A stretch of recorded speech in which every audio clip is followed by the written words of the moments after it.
เจริญสุขสวัสดีสาธุชนท่านผู้ฟังทุกคนทุกท่านสำหรับสาธุชนท่านผู้ฟังที่ให้เกียรติรับฟังรายการธรรมาภิวัตรอันเป็นรายการวิทยุเพื่อการเผยแผ่พระพุทธศาสนาส่งเสริมการศึกษาและพัฒนาสังคมรายการนี้รับผิดชอบโดยอาตมาภาพพระสาธิตธีระปัญโยผู้อำนวยการสถาบันธรรมาภิวัตรสถาบันเพื่อเผยแผ่พระพุทธศาสนาส่งเสริมการศึกษาและพัฒนาสังคมตั้งอยู่ณที่พักสงฆ์สถาบันธรรมาภิวัตรบ้านศพเตินตำบลศพปาดอำเภอแม่เมาะจังหวัดลำปางรายการนี้ออกอากาศทุกวันเสาร์ตั้งแต่เวลา 8 โมงไปจนถึง 9 โมงเมื่อเจ้า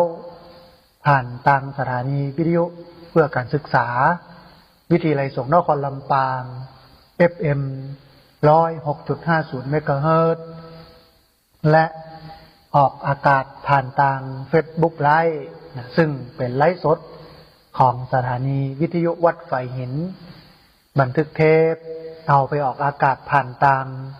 สถานีวิทยุเพื่อการศึกษาและพัฒนาอาชีพRadio Network FM 99.50 เมกะเฮิรตซ์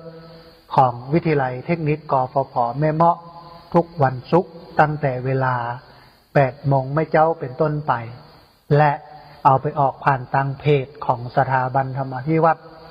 ซึ่งช่องทางสุดท้ายต่างหลังนี้ท่านผู้ฟังสามารถไปติดตามรับฟังย้อนหลังไปก๊อปปี้ลิงก์ไปคัดลอกลิงก์ส่งแชร์เอาไปให้กับญาติธรรมทั้งหลายให้ได้ยินได้ฟังกันด้วยแอมตัวนะฮะท่านผู้ฟังวันนี้เราปะกันในบรรยากาศที่อากาศอุณหภูมิลดลงซึ่งมันก็ทำให้เย็นขึ้นตามฤดูกาลและที่สำคัญวันนี้ผ่านพ้นฤดูกาลกินกันตาลโดยเฉพาะฤดูกาลกฐินเพราะว่าเขตกฐินหรือว่าเขตบุญกฐินเนี่ยมันสิ้นสุดในวันลอยกระทงขึ้น15 ค่ำเดือน 12ก็คือตะวานี้นะฮะหลายคนหลายท่านตะวานี้ก็ไปทำบุญไปกินไปตาลไปลอยกระทงบางครั้งบางทีก็มีเรื่องของการแห่กฐินตัวนะฮะซึ่งเป็นวันสุดท้ายก็ต้องอนุโมทนาบุญกับท่านผู้ฟังทุกคนทุกท่านที่มีจิตเป็นกุศลที่ลอยกระทงที่ทอดกฐินที่เป็นบุญเป็นกุศลนะฮะสำหรับที่พักสงฆ์สถาบันธรรมาภิวัตรงานกฐินก็มีในวันที่13พฤศจิกายนพุทธศักราช2567ที่ผ่านมาก็เป็นเรียบร้อยดีงามนะฮะเป็นกฐินบุญเต็มเป็นกฐินบุญแท้ปีนี้นักเรียนโรงเรียนผู้สูงอายุตำบลศพป้าเพิ่นก็รับเป็นเจ้าภาพผ้ากฐินเอามาถวายพระได้ถวายเป็นที่เรียบร้อยแล้วก็จัดการจัดงานอย่างสุขสงบร่มเย็นบ่มีตุกบ่มีฮ้อนอะไรหยังบ่มีเหล้าบ่มียาตัวบ่มีปุรีตัวอันนี้เป็นงานบุญแท้ๆท่านผู้ฟังเหมือนที่อาตมาภาพได้เล่าให้ท่านผู้ฟังทั้งหลายหรือว่าได้ให้ท่านผู้ฟังทั้งหลายได้ยินว่าพุทธศาสนานั้น แก่นแท้เนื้อแท้ตัวแท้ของพุทธศาสนาก็คือศีลก็คือสมาธิก็คือปัญญาเมื่อมีศีลสมาธิปัญญาแล้วมันก็ทำให้เกิดการปล่อยได้การปรงได้การวางได้เมื่อปล่อยได้ปรงได้วางได้มันก็บ่ยึดติดกับสิ่งไหนเมื่อบ่ยึดติดเมื่อบ่ยึดถือความทุกข์มันก็จะเอาที่ไหนมามีเนาะ มันก็บ่มีเพราะฉะนั้นสาระสำคัญของพุทธหรือว่า Buddhist way of life วิถีพุทธเนี่ยก็คือศีลสมาธิปัญญาทีนี้เมื่อเราเป็นชาวพุทธเราจัดงานไหนก็แล้วแต่ที่มันเกี่ยวข้องกับศาสนาเนี่ยไม่ว่าจะเป็นกฐินผ้าป่างานฉลองนั้นฉลองนี้ทำบุญนั้นทำบุญนี้เราก็ต้องเอาศีลสมาธิปัญญามาใช้นั่นหมายความว่ามันต้องส่งเสริมคนที่มางานของเราให้มีศีลนักขึ้น นะให้มีสมาธินักขึ้นให้มีปัญญานักขึ้นนะมีศีลนักขึ้นก็คือจัดงานโดยที่บ่เอาอบายมุขนะบ่เอาสิ่งที่มันผิดศีลก็คือเหล้าคือยาเข้ามาเกี่ยวข้องงานนั้นนะจะต้องถูกจัดเตรียมด้วยดีบ่มีความวุ่นวายนะบ่มีการประวันพันพึงลืมนั่นโน่นนี้นะฮะเป็นอันสะเบิ้งสะเจิ้งเนาะก็คือสมาธิงานนั้นต้องใจเหตุผลทำทุกอย่างบนฐานของเหตุของผลมาได้ไปกึดถึง หรือว่ามาได้ไปคำนึงถึงเรื่องของงานสิ่งศักดิ์สิทธิ์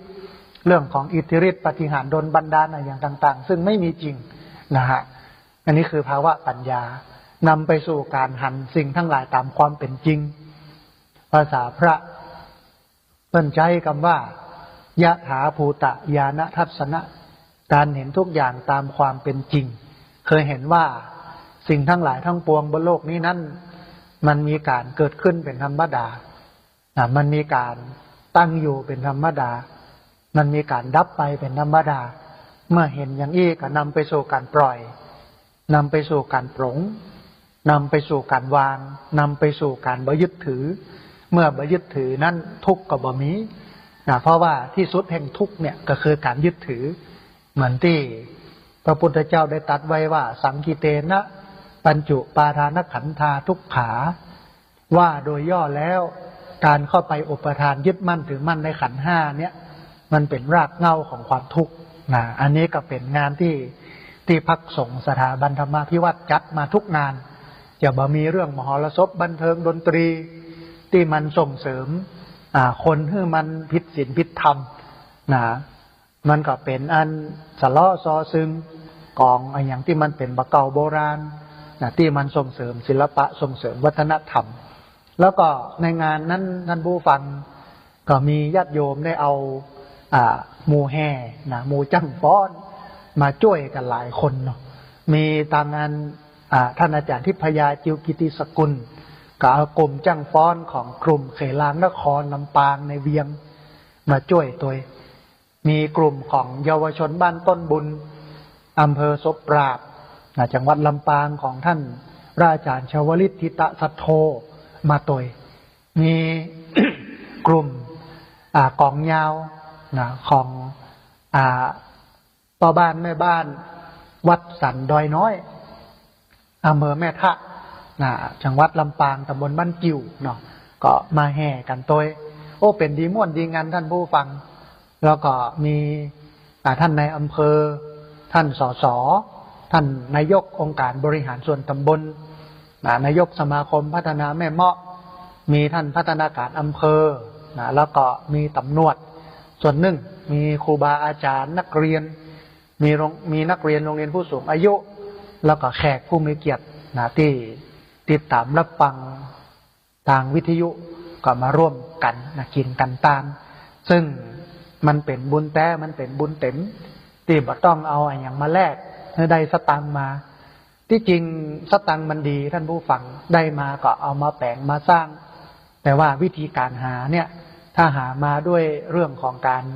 เอาอบายมุขเข้าไปแลกมันก็บ่เปิงมันก็บ่ควรถึงขั้นที่ครูบาอาจารย์ในยุคเก่าแก่โบราณเพิ่นก็บอกว่ากฐินที่มีเหล้าเนี่ยเป็นกฐินบาปมาได้เป็นกฐินบุญแต่ว่าของที่พักสงฆ์สถาบันธรรมาภิวัตรเนี่ยเป็นกฐินบุญแท้ๆมาได้เป็นกฐินบาปเป็นบุญ100%ญาติโยม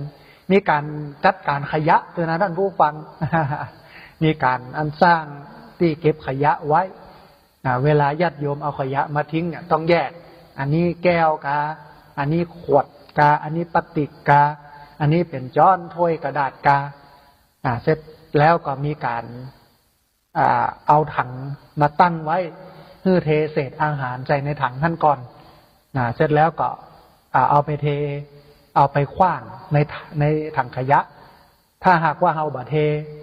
มันก็จะมีกับข้าวหรือว่ามีน้ำอยู่เต็มหั่นเสร็จแล้วก็เอาไปเทใส่ถังขยะมันก็เกิกมันก็นักมันก็เลอะเทอะอันนี้คือการจัดการแถมบปท่านผู้ฟังถ้วยจ้อนมาได้ใจโฟม ถ้วยจ้อนที่ใจเนี่ยเป็นถ้วยจ้อนกระดาษเป็นถ้วยจ้อนกระดาษซึ่งย่อยสลายง่ายส่งผลกระทบน้อยต่อสิ่งแวดล้อมนะฮะบาส่งผลกระทบนักต่อสิ่งแวดล้อมแล้วก็โรงตาลเปิดเวลาเดียวประมาณ10 โมงเนี่ยเปิดโรงตาลน้ำก่อนแยกเป็น2 โรงตาลท่านผู้ฟังโรงตาลน้ำก็อยู่แห่งตี1โรงตาลเข้าก็อยู่แห่งตี1 10 โมงนี่เปิดโรงตาลนั้นก่อนเลยญาติโยมเปิ้นเอาน้ำไปกินกันเพื่อเปิ้นหิวกระหายนะฮะแล้วก็โรงตาลเข้านั่นก็11 โมงเกิงแล้วก็อาตมาภาพไปไล่ฮับเกณฑ์ฮื้อศีลฮื้อปอนเสร็จแล้วญาติโยมก็ทยอยกันเข้าไปบ่เหมือนในคลิปที่เปิ้นเอามาลงกันเนอะท่านผู้ฟังที่ลูกกันวุ่นวายนะเป็นระเบียบเรียบร้อยนะฮะเที่ยงเกิงก็จบละโรงการกินเสร็จอย่างเสร็จเรียบร้อยนะฮะเสร็จแล้วก็ตั้งขบวนแห่ครัวตาลเข้ามาถึงศาลาก็ระหว่างรอท่านในอำเภอแม่เมาะท่านที่จริงท่านเดินทางมาเจ้าแต่ว่าท่านไปติดรถของท่านเนี่ยไปติดอยู่ที่ทางข้ามรถไฟเพราะว่าอันไม้กั้นรถไฟมันเสียมันเกิดผลกลางเปิ้นกับบักก้ามานะกลัวรถไฟนะฮะก็เลยต้องไปเคลียร์กันท่านถึงมาได้บ่ายโมงนะฮะญาติโยมก็มีการอู้เอ่ยกันถึงเรื่องประโยชน์ของการจัดงานอย่างเนี้ยนะฮะหลายคนชื่นชมนะท่านผู้ฟังว่าโอ้มันเรียบง่ายมันประหยัดแล้วก็มันเป็นประโยชน์นะฮะหลังจากที่ได้ปัจจัยมาแล้วก็ส่วนหนึ่งก็เอาไปหักออกกล้าเตรียมการเตรียมงานแต่เสี่ยงเยอะน้อยหนึ่งโดยเฉพาะกล้าตัดหญ้าหิม20,000 38 ไร่แล้วก็กล้าแปลงถนนหนทางปรับทางเข้ามาให้มันเรียบก็เสี่ยงเป็นหมื่นเหมือนกันนะฮะแล้วก็ในส่วนอื่นๆเนาะที่เอาไปใช้แล้วก็บริจาคปัจจัยนี้นะให้กับมูลนิธิธีระปัญโยซึ่งกำลังรอท่านผู้ว่าลงนามอนุมัติอยู่แต่ว่าบริจาคเอาไปสร้างการจัดตั้งมูลนิธิเพราะว่าครั้งที่แล้วเนี่ยตอดผ้าป่าจัดตั้งมูลนิธิก็ได้อยู่ประมาณ150,000ก็ยังขาดแหม500,000เพราะว่าการจัดตั้งมูลนิธิเนี่ยเพิ่นใจเป็นทุนเอาไปให้กับรัฐเนี่ย200,000 บาทเป็นทุนค้ำประกันนะฮะก็ได้มาแหม50,000ก็เอาไปบริจาคให้กับมูลนิธิธีระปัญโยแหม20,000 บาทเอาไปบริจาคให้กับอันสถาบันธรรมาภิวัตรซึ่งเป็นองค์กรเพื่อเผยแพร่พระพุทธศาสนาส่งเสริมการศึกษาและพัฒนาสังคมที่เหลือก็เก็บไว้ใจก็เหลือมานักท่านผู้ฟังได้อยู่บริวารปัจจัยได้อยู่166,000นะฮะที่เหลือหลังจากที่ฮักโน้นฮักนี้แล้วก็ประมาณอยู่5-6 หมื่นก็เอาไว้สมทบทุนในการจะสร้างห้องสุขาถวายไว้ในพระพุทธศาสนาแต่ว่าหลังจากนี้ไปก็คงจะระดมทุนกันเรื่อยๆเพราะว่าห้องน้ำนั้นใช้งบประมาณอยู่340,000 บาทนะฮะท่านผู้ฟังก็เป็นที่เสร็จเรียบร้อยกับงานกฐินของที่พักสงฆ์สถาบันธรรมาภิวัตรแล้วก็ของทุกที่ของทุกวัดทั่วประเทศไทยนะฮะหลังจากนี้ไปก็จะเป็นการปฏิบัติธรรมส่งท้ายปีเก่าต้อนรับปีใหม่ปีนี้ที่พักสงฆ์สถาบันธรรมาภิวัตรก็จัดตามปกติแต่ว่าเปลี่ยนรูปแบบการจัดปีที่ผ่านมาเนี่ย ก็จัดแบบมีการแจกของขวัญมีการเล่นเกมตอบปัญหาธรรมะโน่นนี่นั่นอย่างเงี้ยนะฮะแต่ปีนี้เน้นการปฏิบัติวิปัสสนากรรมฐานตามแนวสติปัฏฐาน4ท่านใดที่ฟังอยู่ใครมาเดินจงกรมนั่งสมาธิก็มาได้เนอะที่พักสงฆ์สถาบันธรรมาภิวัตรเนี่ยกว้างขวางนะฮะที่พักประจายไม่ยิงพักได้หมดสบายมากนะฮะรองรับได้ประมาณ 4-50 คนเลยทีเดียวนะกุปีก็มีญาติโยมมาอย่างเงี้ยแต่ว่างานจะเริ่ม1 ทุ่มของวันที่31แล้วก็ไปจนถึง3 ทุ่ม3 ทุ่มเกินหรือ4 ทุ่มโดยประมาณแล้วก็ยั้งพักเสร็จแล้วแม่เจ้าตี 5 เกิน นะก็ตื่นมาไหว้พระสวดมนต์นั่งสมาธิหลังจากนั้นก็ช่วยกันทำความสะอาดปัดกวาดเช็ดถูจัดเตรียมสถานที่7 โมงก็จะเลี้ยงอาหารเช้านะ8 โมงเมื่อเช้าก็มีการตักบาตรมีการไหว้พระรับศีลฟังธรรมนั่งสมาธิ9 โมงวันที่1 มกราก็เป็นอันเสร็จพิธีอันนี้ก็เรียนเชิญเจริญพรท่านผู้ฟังได้มาร่วมบุญกันนะฮะท่านผู้ฟังแต่ว่านี้เป็นวันลอยกระทงวันนี้เราจำเป็นอย่างยิ่งที่จะต้องมาเรียนรู้หรือว่ามาถอดรหัสการลอยกระทงเพื่อให้เกิดความเข้าใจกับพี่น้องพุทธศาสนิกชนอย่างแรกที่ต้องเรียนรู้ก็คือ1ลอยกระทงเนี่ยหยัง เอาลอยกระทงกันเนี่ยหยังท่านผู้ฟังการลอยกระทงเนี่ยเป็นประเพณีที่มีมาตั้งแต่โบราณแต่มันก็บ่มีปรากฏหลักฐานแน่ชัดว่าปฏิบัติกันมาตั้งแต่เมื่อใดเพียงแต่ว่าท้องถิ่นแต่ละแห่งเนี้ยก็มีจุดประสงค์แล้วก็ความเชื่อในการลอยกระทงแตกต่างกันไปเช่นในเรื่องเกี่ยวกับพระพุทธศาสนาก็เป็นการบูชาพระธาตุเกศแก้วจุฬามณีที่อยู่บนสวรรค์ชั้นดาวดึงส์อันนี้อันหนึ่งอันที่สองก็เป็นการบูชาหอยพระพุทธบาทก็คือรอยเท้าของพระพุทธเจ้าที่เปิ้นประดิษฐานอยู่ณหาดทรายริมฝั่งน้ำนัมมทานาทีซึ่งอินเดียปัจจุบันก็คือน้ำเนรพุทธาในประเทศอินเดียหรือแห่งความเชื่อเนื่องก็เป็นการต้อนรับพระพุทธเจ้าในวันเสด็จกลับจากเทวโลกเมื่อครั้งไปโปรดพุทธมารดาอันนี้เป็นความเชื่อของงานคนในเรื่องของการลอยกระทงทีนี้ท่านผู้ฟังมันมีวัตถุประสงค์ของการลอยกระทงว่า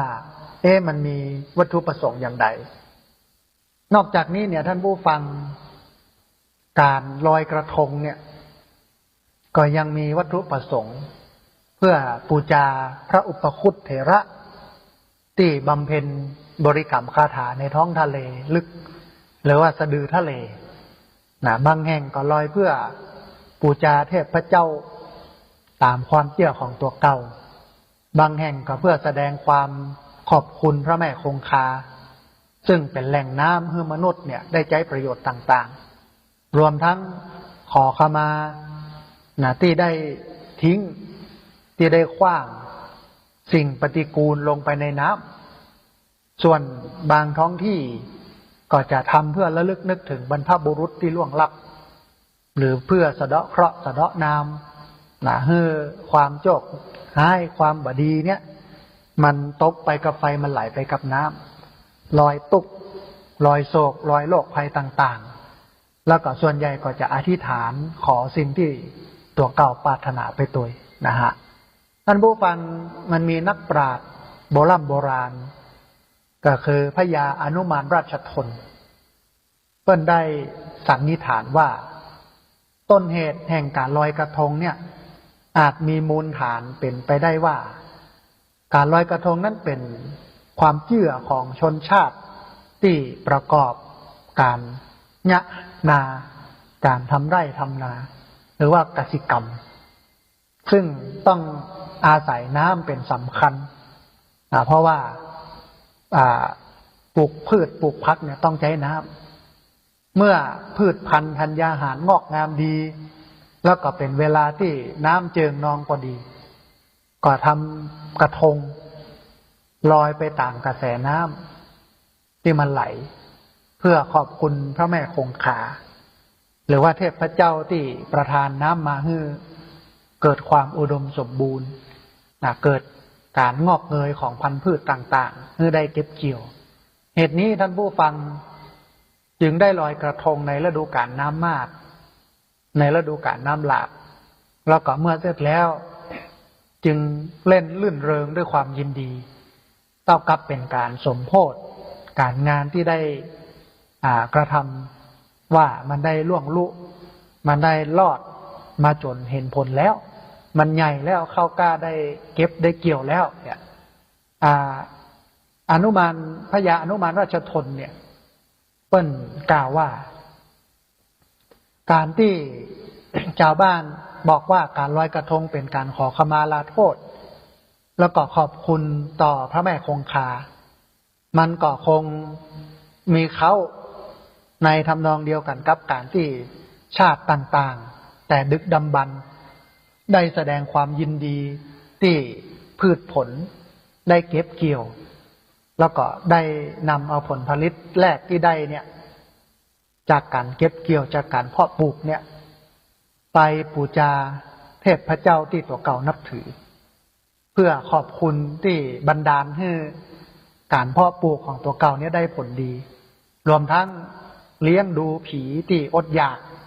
แล้วก็บวงสรวงบรรพบุรุษอย่างต่างๆอันนี้ก็เป็นความเชื่อนะฮะทีนี้ท่านผู้ฟังต่อมาเมื่อมนุษย์มันมีความเจริญการเกิดวิกฤตทุกข์ร้อนเรื่องเพาะปลูกว่าจะมาได้ผลดีเนี่ยมันก็น้อยลงไปแต่ก็ยังทำการบวงสรวงตามที่เคยทำมาจนเป็นประเพณีแต่แตกต่างกันกับลัทธิความเชื่อศาสนาที่ตัวเก่านับถือเช่นในศาสนาพุทธเนี่ยก็มีการทำบุญสุนทานเพิ่มขึ้นในทางพระพุทธศาสนาเป็นต้นนะแต่ในที่สุดก็คงเหลือการเล่นสนุกสนานลื่นเริงกันเป็นส่วนใหญ่อย่างใดก็ดีด้วยเหตุดังกล่าวข้างต้นเนี่ยท่านผู้ฟังการลอยกระทงจึงมีอยู่ในชาติต่างๆทั่วไปแล้วก็การที่ไปลอยน้ำก็คงเป็นความรู้สึกทางจิตวิทยาที่มนุษย์โดยธรรมดาเนี่ยมักจะเอาไอ้อย่างลดขว้างจะเอาไอ้อย่างทิ้งลงไปในน้ำเพื่อมันลอยไปนะฮะมันก็เป็นข้อสังเกตแถมอันหนึ่งท่านผู้ฟังว่าเนี่ยหยังทำไมหูบกระทงเนี่ยทำไมส่วนใหญ่ถึงเป็นหูบดอกบัวท่านผู้ฟังทำไมกระทงถึงทำเป็นเหมือนกับหูบดอกบัวมันมีปรากฏในหนังสือตำรับท้าวศรีจุฬารักษ์หรือตำนานนางนพมาศซึ่งเป็นสนมเอกของพระมหาธรรมราชาลิไทยหรือว่าพระร่วงแห่งกรุงสุโขทัยเปิ้ลได้กล่าวถึงวันเพ็ญเดือน12ว่าเป็นเวลาเสด็จประพาสลำน้ำตามพระราชพิธีในเวลากลางคืนแล้วก็ได้มีรับสั่งให้บรรดาพระสนมนางในทั้งหลายเนี่ยตกแต่งประดับประดาดอกไม้ธูปเทียนนำไปลอยน้ำหน้าพระที่นั่งในคราวนั้นทีนี้ท่านผู้ฟังท้าวศรีจุฬาลักษณ์หรือว่านางนพมาศพระสนมเอกเนี่ยก็ได้คิดประดิษฐ์กระทงเป็นรูปดอกบัวขึ้นมาก็คือดอกกระมุดหรือว่าดอกโกมุดขึ้นเปิ้นได้พิจารณาหรือว่าเล็งเห็นว่ามันเป็นดอกพิเศษมันเป็นดอกบัวพิเศษที่บานในเวลากลางคืนเพียงปีละครั้งในวันดังกล่าวสมควรทำเป็นกระทงเอาดอกเอาดวงอย่างเข้าใส่เอาประทีปธูปเทียนเข้าใส่เสร็จแล้วก็ลอยไปถวายสักการะรอยพระพุทธบาทซึ่งเมื่อพระร่วงเจ้าได้ทอดพระเนตรเห็นก็เลยรับสั่งถามถึงความหมายนางก็ได้ทูลอธิบายจนเป็นติดปอพระราชฤทัยพระองค์ก็จึงมีพระราชดำริว่าแต่นี้สืบไปเบื้องหน้าโดยลำดับกษัตริย์ในสยามประเทศถึงการกำหนดนักขัตฤกษ์วันเพ็ญเดือน12เพื่อนำโคมลอยเป็นรูปดอกบัวอุทิศสักการะบูชาพระพุทธบาทที่ข้างแม่น้ำนำมาฐานาทีตราบเท่ากาลปวสานด้วยเหตุนี้ท่านผู้ฟังเขาจึงได้หันกระทงเป็นรูปดอกบัวมาถึงปัจจุบันทีนี้ท่านผู้ฟังมันมีความเชื่อมันมีตำนานการลอยกระทง จากที่อาตมาภาพได้อู้เอ่ยมาเนี่ยการลอยกระทงในแต่ละท้องถิ่นเนี่ยมันก็มีความเชื่อที่มันแตกต่างกันความศรัทธาที่มันแตกต่างกันบางแห่งก็มีตำนานเล่าขานกันต่อมานะฮะเขาก็ลองมาพอทีละอย่างก็แล้วกันเนาะนะเพื่อเกิดความเข้าใจกันอันแรกเนี่ยอู้กันถึงเรื่องการลอยกระทงที่มันมีต้นกำเนิดมาจากศาสนาพุทธนะลอยกระทงมันมีต้นกำเนิดมาจากศาสนาพุทธก็คือก่อนที่พระพุทธเจ้าจะตรัสรู้ท่านผู้ฟังพระองค์นั้นได้ประทับอยู่ใต้ต้นโพใกล้แม่น้ำเนรัญชราวันหนึ่งนางสุชาดาอุบาสิกาได้ฮือสาวใจนำเข้ามัทุปายาตใส่ถาดทองไปถวายนะเมื่อพระองค์เสวยเข้ามัทุปายาตที่นางสุชาดาถวายแล้วก็ทรงตั้งสัตยาธิฐานว่าถ้าหากวันใดจะสำเร็จเป็นพระพุทธเจ้าก็ขอให้ถาดลอยทวนน้ำด้วยแรงสัตยาธิฐานแล้วก็ด้วยบุญญาภิหารถาดก็ลอยทวนน้ำไปจนถึงสะดือทะเลแล้วก็จมลงไปไปอันตกอยู่ใกล้กับพญานาคผู้รักษาบาดาลบกองถาดทองของนางสุชาดาที่เอาใส่เข้ามัทุปายาตเอามาถวายพระพุทธเจ้าตกลงไปข้างพญานาคที่รักษาบาดาลพญานาคก็ตื่นพอเห็นว่าเป็นถาดทองคำแล้วก็หูเรื่องหูราวว่ามันเกิดอะไรอย่างขึ้นเนี่ยก่อนประกาศกล้องว่าบัดนี้ได้มีพระสัมมาสัมพุทธเจ้าอุบัติขึ้นในโลกแห่งองค์หนึ่งแล้วคันแล้วเทวบุตรเทวดาแล้วก็พญานาคเนี่ย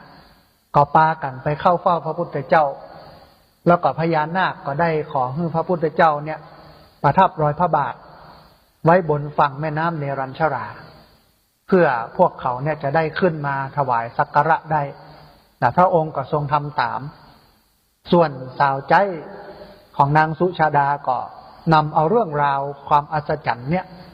ไปบอกนางสุชาดาคันถึงวันนั้นของปีก็คือวันลอยกระทง15 ค่ำเดือน12นางสุชาดาก็จะนำเครื่องหอมแล้วก็นำดอกไม้ใส่ถาดไปลอยน้ำเพื่อไปนมัสการลอยพระพุทธบาทประจำเสมอมาแล้วก็ต่อมาเนี่ยท่านผู้ฟังก็ได้กลายเป็นประเพณีลอยกระทงตามที่เราได้หู้ได้หันอยู่ในปัจจุบันท่านผู้ฟังในเรื่องการประทับรอยพระบาทนี้เนี่ยบางแห่งก็อู้เอ่ยกันว่าพญานาคได้ทูลอาราธนาพระพุทธเจ้าไปแสดงธรรมในนาคที่พบก็คือโลกของพญานาคเมื่อพระพุทธเจ้าจะเสด็จกลับพญานาคก็ได้ทูลขอของที่ระลึกของพระพุทธเจ้าเพื่อเอาไว้บูชาและลึกนึกถึงพระพุทธเจ้าพระพุทธองค์จึงได้ทรงอธิษฐานประทับรอยพระบาทไว้ที่หาดทรายแม่น้ำนำมัทฐานาทีแล้วก็พวกนาคทั้งหลายเนี่ยจึงปากันบูชารอยพระพุทธบาทแทนพระพุทธเจ้าต่อมาเมื่อพี่น้องชาวพุทธได้หูเรื่องข่าวมันก็ปากต่อปากเนาะขยายกระจายออกไปบอกกองอันชาวพุทธได้หูเรื่องนี้ก็จึงทำการรอยบูชารอยกระทงเนี่ยบูชารอยพระพุทธบาทที่ข้างแม่น้ำนำมาทานาทีสืบต่อกันมาโดยนำเอาเครื่องสักการะใส่กระทงลอยน้ำไปส่วนที่ว่าลอยกระทงในวันเพ็ญเดือน11หรือว่าวันออกพรรษาเพื่อเฉลิมฉลองวันคล้ายวันที่พระพุทธเจ้าเสด็จกลับมาสู่โลกมนุษย์หลังจากจำพรรษา3 เดือนที่สวรรค์ชั้นดาวดึงส์เพื่อแสดงพระอภิธรรมโปรดพุทธมารดานั้น ก็ด้วยวันดังกล่าวเนี่ยท่านผู้ฟังเหล่าทวยเทพเหล่าพุทธบริษัทก็ปากันมารับเสด็จนักหนาจารีพร้อมกับนำเอาเครื่องสักการะบูชามาบูชาพระพุทธเจ้าตัวแล้วก็เป็นวันที่พระพุทธเจ้านั้นได้เปิดให้พี่น้องชาวบ้านเนี่ยได้หันสวรรค์ได้หันนรกก็คือ3 ภพคือนรกสวรรค์โลกมนุษย์ได้หันกันหมดคนจึงปากันลอยกระทงเพื่อเฉลิมฉลองการรับเสด็จการกลับมาจากสวรรค์ของพระพุทธเจ้านะฮะสำหรับคติความเชื่อแห่งอันหนึ่งที่บอกว่าการลอยกระทงต่างประเทศเพื่อไปบูชาพระเกศแก้วจุฬามณีพระธาตุเกศแก้วจุฬามณีบนสวรรค์ชั้นดาวดึงส์นั้นก็ว่าเป็นเพราะตรงกับวันที่พระพุทธเจ้าเนี่ยเสด็จออกบรรพชาที่ริมฝั่งแม่น้ำอโนมาทรงใจพระขันตัดพระเกศาขาดลอยไปในอากาศตามที่ทรงอธิษฐานพระอินทร์ก็นำเอาพระอบแก้วมาบรรจุแล้วก็นำไปประดิษฐานไว้ในจุฬามณีเจดีย์บนสวรรค์ชั้นดาวดึงส์นะฮะว่าคำนี้เนี่ยเอาต่างประทีปจุดประทีปจุดตะเกียงจุดโคมจุดอะไรอย่างต่างๆเอาก็เพื่อให้ลอยควันของมันลอยขึ้นไปสักการะบูชาพระธาตุเกศแก้วจุฬามณีบนสวรรค์ชั้นดาวดึงส์รวมไปจนถึงโคมไฟโคมลอยต่างๆตัวเพื่อให้ไปถึง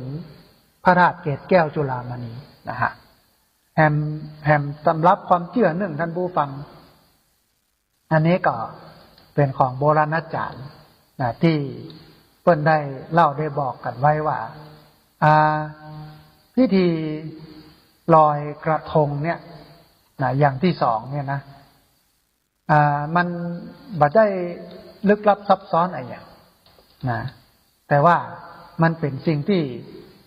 ทำให้เรานั้นเกิดความน่าสนใจถึงเรื่องของการลอยกระทงอย่างที่2พิธีลอยกระทงอย่างที่2เนี่ยมันเป็นเรื่องของศาสนาพราหมณ์ท่านผู้ฟังมันเป็นเรื่องของศาสนาพราหมณ์นะฮะก็คือมันมีความเชื่อว่าการลอยกระทงเนี่ยมันทำขึ้นเพื่อบูชาเทพเจ้าทั้ง3ก็คือพระศิวะพระนารายณ์แล้วก็พระพรหมเป็นประเภทสักการะบูชาให้เทพเจ้ายินดีพอใจในการลอยกระทงนะฮะอันนี้ก็เป็นอย่างที่2ความเชื่อแรกลอยเพื่อสักการะบูชาพระพุทธเจ้าความเชื่อที่2ลอยเพื่อสักการะบูชาเทพเจ้าของศาสนาพราหมณ์มีพระศิวะพระพรหมพระนารายณ์ความเชื่อที่3ท่านผู้ฟังมันมาจากเหตุครั้งสมัยในสมัยพระเจ้าอโศกมหาราชทรงมีพระประสงค์จะสร้างเจดีย์ให้ครบ 84,000 พระธรรมขันธ์เหมือนพระไตรปิฎกเหมือนคำสอนของพระพุทธเจ้ามี 84,000 พระธรรมขันธ์แต่ถูกพญามารมาคอยขัดขวางพระองค์จึงไปขอให้พระอาหารหันต์พระองค์หนึ่งชื่อว่าพระอุปคุตช่วยเหลือพระอุปคุตก็จึงไปขอร้องพญานาคเมืองบาดาลให้ช่วยพญานาครับปากแล้วก็ปราบพญามารจนสำเร็จพระเจ้าอโศกมหาราชจึงทรงสร้างเจดีย์ได้สำเร็จลุล่วงตามวัตถุประสงค์ตั้งแต่นั้นเป็นต้นมาท่านผู้ฟังเมื่อถึงวันเพ็ญเดือน12คนทั้งหลายก็จะทำพิธีลอยกระทงเพื่อบูชาพระอุปคุตบูชาพญานาคเรื่องนี้บางแห่งก็ว่าพญานาคก็คือพระอุปคุตที่อยู่ใต้สะดือทะเลเป็นผู้ที่มีฤทธิ์มากจึงปราบมารได้แล้วก็พระอุปคุตนี้เนี่ยเป็นที่นับถือของพี่น้องชาวพม่าแล้วก็พี่น้องชาวพายัพของไทยก็คือภาคเหนือของไทยเป็นอย่างมากอันนี้ก็คือเรื่องที่3ลอยบูชาพระอุปคุตอันแรกก็คือลอยบูชาพระพุทธเจ้า อันที่สองก็คือรอยปูจาเทพเจ้าของศาสนาพราหมณ์ อันที่สามก็คือรอยปูจาพระอุปคุตซึ่งส่วนใหญ่ก็เป็นความเชื่อของคนพม่านะฮะความเชื่อที่สี่เกิดความเชื่อที่สี่เนี่ยมีเรื่องเล่าว่ามันเกิดอหิวาตกโรคระบาดที่อาณาจักรอริปูนชัยคือเมืองละปูนอันนี้เป็นความเชื่อของพี่น้องล้านนามันนำให้คนล้มตายเป็นจำนวนมากคนที่บาดตายก็จึงปากันอพยพไปอยู่เมืองสะเทิมแล้วก็หงสาวดีเป็นเวลา6 ปีบางคนก็มีครอบครัวอยู่ที่หั่นคันเมื่ออหิวาตกโรคมันสงบลงแล้วบางส่วนก็อพยพกลับแล้วก็เมื่อถึงวันครบรอบที่ได้อพยพไปเนี่ยคนทั้งหลายก็ระลึกนึกถึงท่านผู้ฟังก็ได้เอาดอกไม้ธูปเทียนสักการะพร้อมเครื่องอุปโภคบริโภคนะเอามาใส่สะเปานี่ก็หมายถึงสำเภาก็คือกระทงเรือสะเปาอ่ะนะสะเปาก็หมายถึงสำเภาหรือว่ากระทงล่องตัวยน้ำเพื่อระลึกถึงญาติพี่น้องที่มีอยู่ในเมืองหงสาวดีนะซึ่งการลอยกระทงดังกล่าวเนี่ยจะทำในวันยี่เปงก็คือวันเพ็ญเดือน12ฮ้องกันว่าการลอยขโมดแต่ก็ไม่ได้ทำทั่วไปในล้านนาท่านผู้ฟังส่วนใหญ่เทศกาลยี่เปงเนี่ยชาวล้านนาเนี่ยคือคนเมืองเหนือที่อยู่8 จังหวัดภาคเหนือตอนบนก็คือเชียงใหม่ลำพูนลำปางแพร่น่านพะเยาเชียงรายแม่ฮ่องสอนเปิ้ลก็จะจับพิธีตั้งธรรมหลวงหรือว่าการเทศมีคัมภีร์ขนาดยาวอย่างมหาจาร์แล้วก็มีการจุดประทีปโคมไฟอย่างกว้างขวางมากการลอยกระทงที่โบราณล้านนาฮ้องว่าลอยขโมดนี้คำว่าขโมดเนี่ยอ่านว่าขโมดขโมดเนี่ยเป็นชื่อผีป่าชอบออกหากินเวลาเมื่อค่ำเมื่อคืนแล้วก็มีไฟพะเนียงเห็นเป็นแสงระยะคล้ายกับผีกระสือดังนั้นคนก็เลยฮ้องเอาตามลักษณะกระทงที่จุดเทียนลอยน้ำเห็นเงาสะท้อนแวบๆวับๆคล้ายกับผีขโมดว่าลอยขโมดอันนี้ก็เป็นความเชื่อของ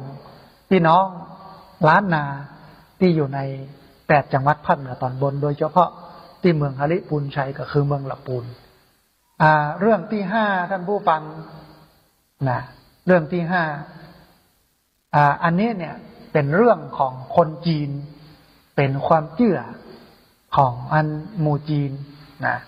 อันนี้นะเรื่องที่5นี่นะคือเมื่อถึงหน้าน้ำเนี่ยท่านผู้ฟังน้ำจะท่วมเสมอบางปีเนี่ยท่วมจนชาวบ้านตายนับเป็นแสนแล้วก็หาศพบะปะก็มีพี่น้องชาวบ้านก็เลยจัดกระทงใส่อาหารลอยไปตัวยน้ำเพื่อเอาไปเส้นไหว้ผีเหล่านั้นเป็นงานประจำปีส่วนที่ลอยในเมื่อคืนเปิ้นก็สันนิษฐานว่าอาจต้องการความเข่งขรึมความขมุกขมัวให้เกิดความขลังเพราะเป็นเรื่องเกี่ยวกับผีสางๆแล้วก็ผีก็มาชอบปรากฏตัวในตอนกลางวันการจุดเทียนก็เพราะว่ามันหันได้การเดินทางได้อย่างเงี้ยนะฮะเพราะฉะนั้นเนี่ยท่านผู้ฟังที่ได้อู้มาเนี่ยเอาจะสังเกตได้ว่าการลอยกระทงส่วนใหญ่เนี่ยจะเน้นการแสดงความกตัญญูนะระลึกนึกถึงผู้มีพระคุณไม่ว่าจะเป็นต่อมนุษย์เช่นพระพุทธเจ้าเทพเจ้าพระแม่คงคาบรรพชนเป็นต้นแล้วก็แสดงความกตเวทีก็คือตอบแทนคุณด้วยการเคารพบูชาด้วยเครื่องสักการะต่างๆโดยเฉพาะการบูชาพระพุทธเจ้าหรือว่าลอยพระพุทธบาทถือได้ว่าเป็นคติธรรมอย่างหนึ่งที่บอกเป็นในพุทธศาสนิกชนเนี่ยได้เจริญรอยตามพระบาทของพระพุทธองค์ซึ่งเป็นสัญลักษณ์แห่งความดีความงามทั้งปวงนะฮะอันเนี้ยก็เป็นที่มาของความเชื่อเรื่องลอยกระทงแต่ว่าเขาเป็นพุทธเนี่ยเขาก็ต้องลอยแบบพุทธ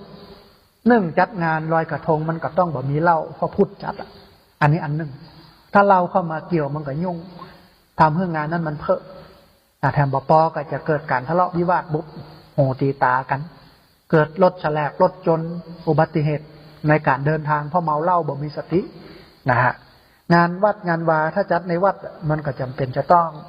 เรียบง่ายนะประหยัดประโยชน์แล้วก็สว่างสะอาดสงบนะฮะรักเน้นรักอันนี้นะฮะทีนี้ท่านผู้ฟังเฮาในฐานะที่เป็นชาวพุทธเฮาก็ต้องลอยแบบพุทธก็คือลอยเพื่อสักการะบูชาพระพุทธเจ้านะโดยยึดถือเอาความเชื่อที่พระพุทธเจ้าไปประทับรอยพระบาทก็คือรอยเท้าที่ข้างแม่น้ำนำมัทานาทีเพื่อไประลึกนึกถึงพระพุทธองค์กระทงนะเพราะฉะนั้นเมื่อเราเอากระทงไปลอยเพื่อสักการะบูชาพระพุทธเจ้ากระทงนั้นมันก็จำเป็นจะต้องเอาดอกไม้ธูปเทียนใส่กระป๋อแล้วสตังค์บ่จำเป็นต้องใส่มันบ่มีประโยชน์ล่าตามล่าเนี่ยจะจุคนไปตกน้ำตายพอหมู่ที่ชอบไปจกเอาสตังค์กระทงอยู่ตัวน้ำเนี่ยมันอันตรายเอาถ้าเอาบ่ใส่ตังค์มันก็ปลอดภัยคนจะได้บ่ประสบอุบัติเหตุแล้วก็บอกว่าจะใส่ไปอย่างมันบ่ได้ประโยชน์บูชาพระพุทธเจ้าพระพุทธเจ้าเพิ่นบ่ได้ใช้ตังค์หรอกท่านผู้ฟังจะเอาไปใส่ทำไมเนาะสองบ่ต้องตัดเล็บบ่ต้องเอาน้ำลายเข้าใส่บ่ต้องเอาผมเข้าใส่อันนั้นมันเป็นพราหมณ์มันเป็นไสยศาสตร์ความเชื่อเรื่องลอยเคราะห์ลอยน้ำก็เคราะห์น้ำนั่นมันเกิดจากพฤติกรรมหรอกท่านผู้ฟังมันเกิดจากการกระทำของเขามันจะลอยเคราะห์ลอยน้ำได้เนี่ยมันก็ต้องมาเปลี่ยนที่พฤติกรรมนะมันไม่ใช่จะไปให้มันลอยไปตัวกระทงโน่นนี่นั่นมันไม่ได้ประโยชน์นะฮะหรือแม้แต่การลอยกลมไปลอยกลมลอยบางคนก็อธิษฐานให้ชีวิตสุขสงบร่มเย็นเกาะ13 น้ำ15ให้มันไหลไปขึ้นไปนะอันนั้นบ่ถูกหรอกบ่ใช่ลอยแบบพุทธหรอกแต่ถ้าลอยแบบพุทธเนี่ยก็เพื่อบูชาพระพุทธเจ้าเอาอย่างไปบูชาก็เอากลมลอยเนี่ยกับท่านผู้ฟังเอากลมไฟเนี่ยลอยเพื่อไปบูชาพระพุทธเจ้าตีอยู่บนสวรรค์ชั้นดาวดึงส์นะฮะลอยไปบูชาพระธาตุเกศแก้วจุฬามณีบนสวรรค์ชั้นดาวดึงส์อย่างนี้เป็นต้นนะฮะแล้วก็ทำไมในช่วงนี้มันถึงจุดประทีปนักจริงมันก็เป็นอันธรรมเนียมถึงเวลาวันพระ15 ค่ำเดือน12ก็คือวันลอยกระทงแม่เจ้าเขาไปวัดพระก็จะเทศเรื่องลอยกระทงแต่ว่าบ่ได้เอามิติอื่นๆมาอู้มิติเดียวเทศมิติเดียวก็คืออานิสงส์ผางปฏิบที่เล่าถึงแม่กาเผือกพ่อกาเผือกกู้นึ่งที่มันมีหางอยู่ข้างน้ำเสร็จแล้วลมปัดหางของมันตกลงไปในน้ำไข่ของนก2 ตัวนี่มีอยู่5 แก่นกระเด็นกระดอนลงไปในน้ำไหลไปตัวน้ำแก่นแรกลอยไปปุ๊บก็ไปติดข้างต่อฝั่งแก่นที่2แก่นที่3แก่นที่4แก่นที่5ก็เหมือนกันไปลอยแล้วก็ติดข้างต่อฝั่งแม่น้ำนะฮะอันไข่แก่นแรกแม่ไก่ซึ่งมากินน้ำก็ปะเสร็จแล้วแม่ไก่ก็กาบไปเอาไปฟักแก่นที่2พญานาคเล่นน้ำอยู่หั่นมาปะก็ใส่กับกาบเอาไปฟักแก่นที่3แม่เต่ามาปะเข้าใส่แม่เต่าก็กาบเอาไปฟักแก่นที่4แม่งัวมาปะเข้าใส่ก็เอาไปฟักแก่นที่5แก่นสุดท้ายแม่ราชสีห์หรือแม่สิงโตมาปะเข้าใส่ก็เลยกาบเอาไปฟักก็เลยเป็นตำนานพระเจ้า5 พระองค์นะฮะไข่5 แก่นเมื่อเติบใหญ่ขึ้นมาก็ทะลุออกมาซดออกมาจากไข่ก็กลายเป็นมนุษย์หรือว่ากลายเป็นคน5 คนก็ถูกตั้งชื่อตามสัตว์ที่เอาไปเลี้ยงเช่นแม่ไก่ก็ตั้งชื่อลูกที่ออกมาจากไข่นั้นว่ากะพุสันทะแม่พญานาคที่เอาไปเลี้ยงไข่ออกมาก็ชื่อว่าโกนาคมนะแม่เต่าเอาไปเลี้ยงพอลูกออกมา ออกมาจากไข่ก็ตั้งชื่อว่ากัสสปะนะแม่งัวเอาไปเลี้ยงเมื่อลูกออกมาจากไข่ก็ตั้งชื่อว่าโคตมะสุดท้ายสิงโตเอาไปเลี้ยงก็ตั้งชื่อว่าสีอริยะเมตไตรก็เป็นตำนานพระเจ้า5พระองค์ก็คือกะพุสันทะโกนาคมนะกัสสปะโคตมะสีอริยะเมตไตรห้าพระองค์ทีนี้เมื่อ5คนนี้เติบโตต่างก็ชอบในการบวชต่างก็ชอบในการถือศีลกินเจปฏิบัติศีลปฏิบัติธรรมบกองปฏิบัติธรรมได้ระยะหนึ่งก็ทำเมื่อเกิดสมาธิขึ้นมาทีนี้ เมื่อเกิดสมาธิแล้วก็ทำเมื่อเกิดการหูว่าที่แท้ตัวเก่านี้ถึง5คนเนี่ยเป็นลูกของกาเพือก2ตัวที่อยู่ใกล้น้ำแล้วก็ตกไข่ทางมันตกน้ำแล้วก็ไหลไปตัวน้ำแล้วก็ไปเจอเต่าเจอไก่เจอพญานาคเจองัวเจอพญาราชสีห์เอาไปเลี้ยงจนกลายได้เป็นคนย้อนมาหน่อยท่านผู้ฟังแม่กาเพือกพ่อกาเพือกเมื่อบินออกไปหาอาหารแล้วก็บินกลับมาบ่ปะห่างตัวเก่าก็เสาะหาละเหเววนสุดท้ายเสาะบ่ปะเสาะบ่ได้ก็เลยอกแตกตายก็คือช็อกตายเมื่อตายแล้วก็ไปเกิดเป็นเทวดาบนสวรรค์ทีนี้ หนุ่ม5หนุ่มนั้นก็มีการยังรู้ได้ว่าเป็นพี่น้องกันมีพ่อแม่คนเดียวกันก็เลยมาปะกันเมื่อมาปะกันแล้วก็จะแสดงออกบอกถึงความกตัญญูต่อพ่อแม่ก็เลยเอาได้มาฟันทำเป็นผางปฏิเสร็จแล้วก็เอาน้ำมันหรือเอาขี้เตียนหล่อเข้าไปจุดปูจาพ่อแม่กาเพือกมันก็เป็นตำนานอาจจะมาจากผางปฏิก็ได้ท่านผู้ฟังผางปฏิเนี่ย เวลาเขาจุดแล้ว เสร็จปุ๊บเนี่ยเวลามันไหม้หมดเนี่ยเวลาไปดูเนี่ยมันก็จะเหมือนห้อยตีนกามีอยู่3แง่งอยู่กลางนั่นก็คือ4สายที่มันไหม้นะฮะมันก็เลยเป็นตำนานที่คนอู้กันว่าอย่างนั้นอย่างนี้แต่ถ้าเราจะเอาสาระจากตำนานนี้ก็คือเรื่องความกตัญญูเรื่องการระลึกนึกถึงพ่อแม่แสดงออกบอกถึงความกตัญญู1กตัญญูต่อพ่อแม่เหมือนกับพระเจ้า5พระองค์ก็คือกะปุสันทะโกนาคมนะกัสสปะโคตมะสีอริยะเมตไตรกตัญญูต่อพ่อแม่กาเพือกของเพิ่นอันนี้คือความกตัญญูอันที่2ก็คือเรื่องของการฝึกฝนตนเองอันที่3ก็คือเรื่องของศีลของธรรมนะฮะที่จริงมันก็บ่มีอะไรอย่างนักนะฮะของการบูชาพระพุทธเจ้าการบูชาพระพุทธเจ้าในเทศกาลต่างๆเนี่ยมันก็มีอยู่2ลักษณะ1อามิสบูชาบูชาด้วยสิ่งของเช่นดอกไม้ธูปเทียนจตุปัจจัยทายธรรมสิ่งของอันนี้เป็นว่าอามิสบูชาบูชาด้วยสิ่งของอันที่2ปฏิบัติบูชาบูชาด้วยการเอาธรรมะของพระพุทธเจ้าไปปฏิบัติแล้วธรรมะอะไรอย่างก็อย่างที่อาตมาภาพบอกไว้เป็นเบื้องต้นว่าก็ต้องเอาหัวใจของพุทธศาสนามาปฏิบัติมีอย่างพ้องก็คือ1ศีล2สมาธิ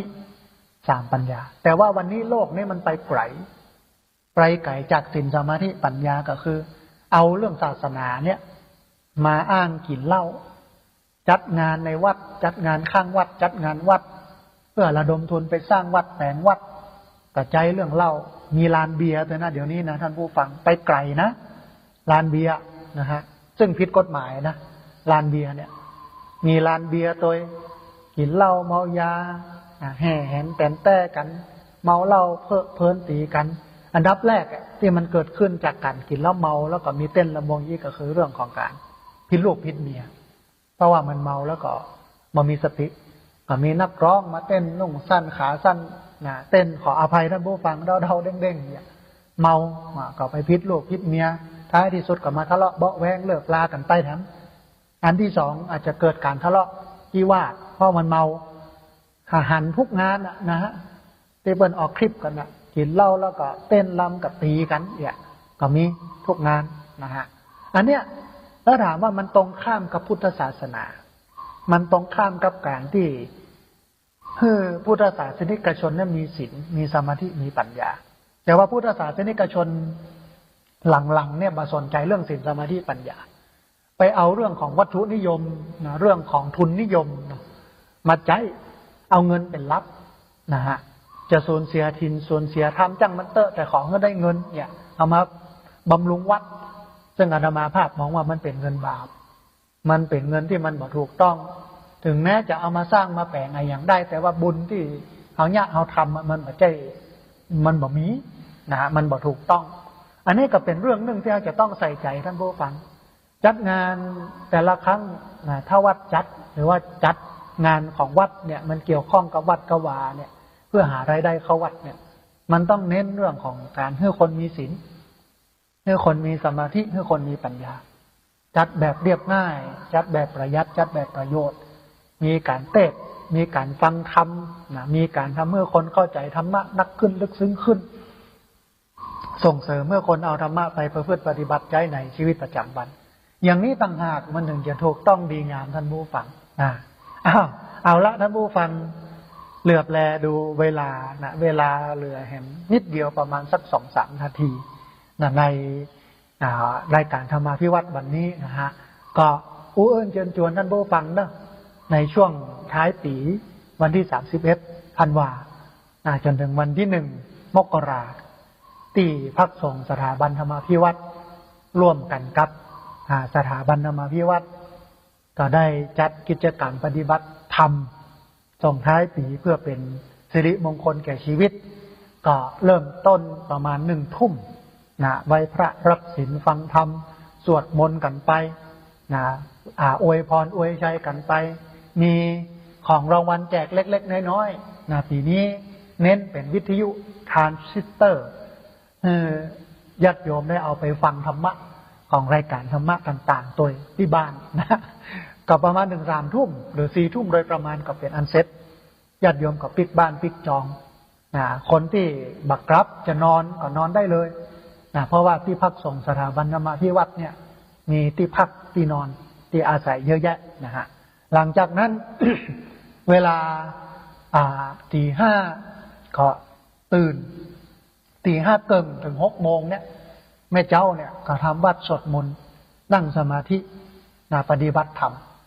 ไปอย่างถึง6 โมงแม่เจ้า6 โมงถึง7 โมงเป็นเรื่องของการจัดเตรียมสถานที่1สถานที่กินข้าว2สถานที่ในการจะตักบาตรทำบุญกันในวันที่1นะฮะ6 โมงถึง7 โมง7 โมงถึง8 โมงเป็นการรับประทานอาหารเช้า นะ8 โมงถึง9 โมง เป็นการตักบาตรเป็นการฟังธรรมเป็นการสมาทานศีลเป็นการนั่งสมาธิ9 โมงก็เป็นอันเสร็จพิธีปิดบ้านได้ก็ปิดบ้านด้วยสติท่านผู้ฟังปิดบ้านด้วยความสมบูรณ์ด้วยใจที่มันจุ่มใจที่มันบานใจที่มันอิ่ม ไปด้วยบุญด้วยกุศลไม่ใช่เป็นใจที่มันเศร้าหมองเพราะว่ามันขำเหล้าเพราะว่ามันเมาเหล้านะบ้านก็คนกินบ้านก็วุ่นวายสกปรกนะฮะ